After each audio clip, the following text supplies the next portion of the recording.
ડુવાનું તો ભલે પકડેલું.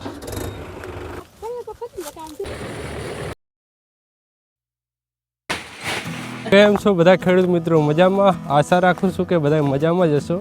તો હાલ તો આપણે આવી ગયા હતા આપણા જે એરંડાના ખેતરમાં, જે આપણે એરંડા વાવેલા છે ત્યાં. તે એરંડા લણવાનું ચાલુ જ છે હાલ. તો આપણે એક વેણ હજી સુધી એરંડામાં વેણી નથી, અને વરસાદને વાવાઝોડાથી એરંડા બહુ ખર્યા હતા, એટલે આપણે હવે વેણવાનું પણ ચાલુ કરી દીધું છે એરંડા. જેમ કે જો હવે હજી વરસાદની આગાહી છે, અને આ વખતે જો વરસાદ તેવો ને તેવો આવ્યો તો હાલના એરંડા બહુ એવા ખરશે. તો આપણે પહેલાં એરંડા કમ્પ્લીટ વેણાઈ નાખીએ.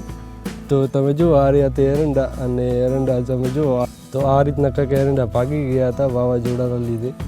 તમને અંદર જઈને હું બતાવું કે એરંડા કેવા ખર્યા છે.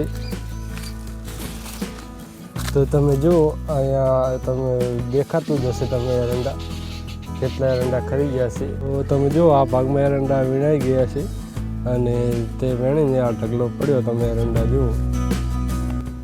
તો ડોહવા પણ તેમના ખેતરમાં એરંડા વેણેલા છે. તો હું તમને બતાવું કેવા આયડા ખેરવે નહીં ખર્યા બહુ વેણો તારા અરે હવે જાય ખરે.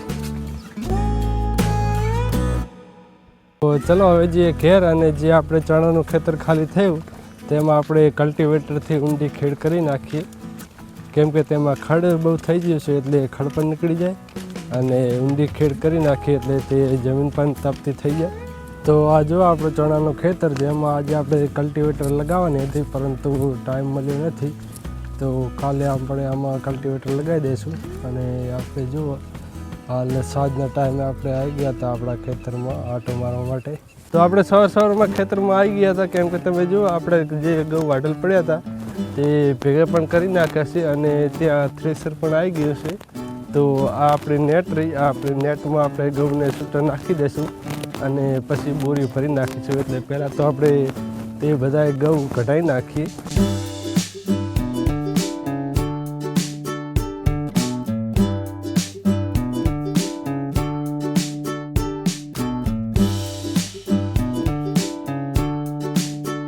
હલર ચાલુ છે ઘઉંમાં. તો આપણે જે ઘઉં કાઢેલા તેમના માટે ચા નાસ્તો લેતા આવીએ, કેમ કે હલર 3 થી 4 કલાક હેઠશે. તો નાસ્તો લઈને આપણે પાછા આવી ગયા છે થ્રેસરે. જો આ રહ્યો નાસ્તો આમાં.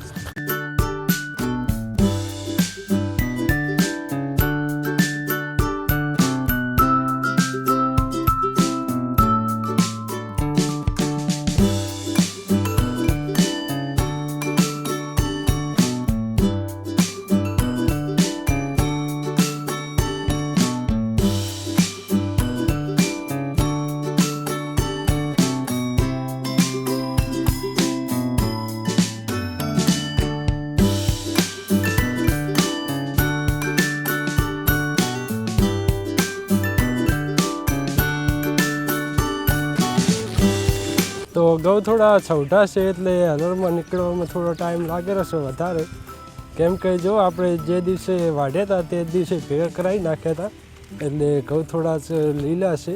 કેમ કે જો આ વરસાદની આગાહી છે એટલે ઘઉં ખેતરમાં ઘણા પડ્યા ન રખાય. તેની માથે જો વરસાદ આવી જાય તો આપણા બધા ઘઉં બગડી જાય. એના કરતાં થોડું હલર વધારે એડે ચાલે, પરંતુ ને પછી તેની બોરી ભરી અને આપણે ઘેર લઈ જઈએ. એટલે હલર અડધો કલાક વધારે હેડે તો વાંધો નહીં, પરંતુ આપણે ઘઉં જલ્દી કઢાવી નાખીએ. આપણે જે પહેલાં ઘઉં કઢાયા અને હવે ઘઉં કઢાયા હશે તેની ક્વોલિટી અલગ છે. આપણે જો બંને અલગ રાખ્યા છે. આ પહેલાં ઘઉં કઢાવી નાખ્યા, અને હવે તે અલગ ક્વોલિટીના છે એનો પણ અલગ ઢગલો કરશો. એટલે બંને ઘઉં આપણે અલગ રાખીશું, એટલે શું કે આપણે બંને ક્વોલિટીના અલગ જાતના ઘઉં હતા. અને આપણા ડોહમાં પણ આવ્યા છે, એટલે આપણે તેમને પૂછો કે કેટલા ઘઉં ને સૌટા હોય કેવું ના હોય. હવે કાઢવા અહીં કહો આ પણ પૈસા ચડે ને આપણામાં પૈસા તો હવે તો કંઈ પલળવા દે છે. આ તો ભારે વરસાદની આગાહી એમાં મેં કીધું કઢાઈ ના અડધો કલાક 1.5 કલાક વધારે હેડીએ પણ આવે શીશડું નથી આપણે મૂકવાય ખરા.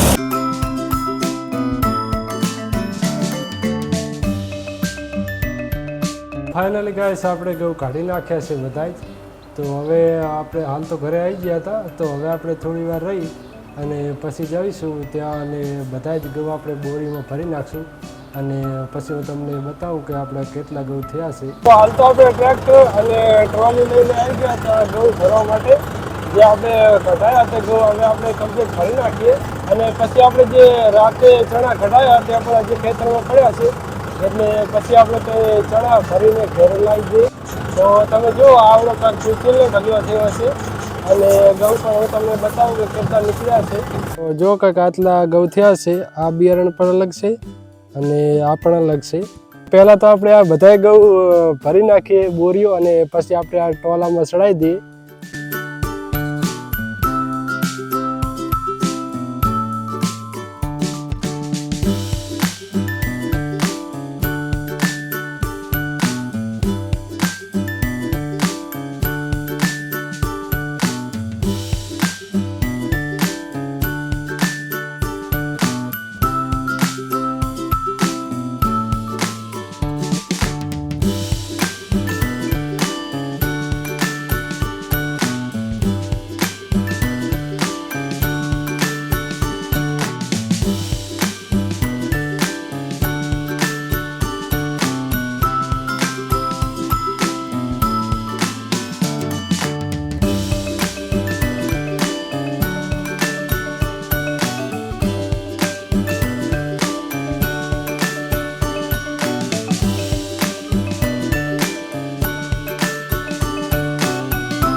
આપણે ઘઉંના કાંટા તો ભરીને ઘરે લાવી દીધા છે અને હવે જે આપણે ચણા ખેતરમાં પડ્યા તે પણ ટ્રોલીમાં ભરી અને ઘરે લાવી દઈએ. બરાબર ને? બરાબર બરાબર.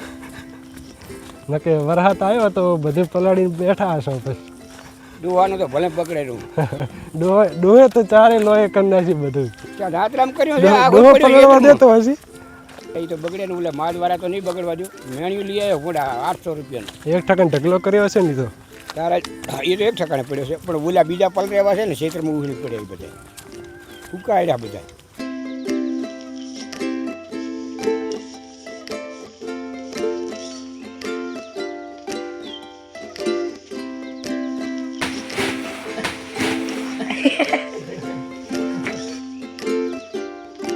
તો ફાઇનલી ગાઈસ આપણે ચણા અને ઘઉં જે ખેતરમાં હતા તે આપણે બધી જ બોરીઓ ઘરે લાવી દીધી છે અને ચણાની હાલ થોડી જ બારે બોરીઓ પડી છે જે આપણે ઝાપા બારે પડી તે પણ સવારે લાવી દઈશું ઘરે.